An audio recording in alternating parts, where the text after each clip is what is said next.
আমরা মেয়েরা এটা ভুল করি।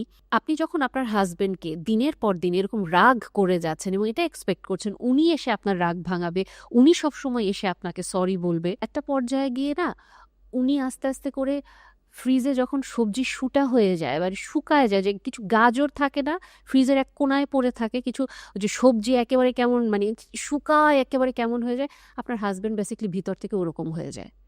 এবং আপনি তখন এক্সপেক্ট করেন আমার হাজব্যান্ডের ভিতরে ওরকম যে প্রিন্স চার্মিং যে এফেক্টটা ছিল, একটা স্পার্ক ছিল, ওইটা কেন মিসিং?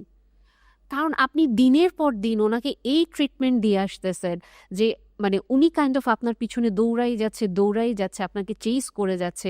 আপনি আপনার কোনো ভুল স্বীকার করছেন না, আপনি কোনোভাবে আপনার রাগ নিয়েও কাজ করতে চান না, জাস্ট আপনি এটা এক্সপেক্ট করে আছেন, আপনি অভিমান করছেন, রাগ করছেন, এটা ইটস ওকে, উনি সবসময় মানাবে।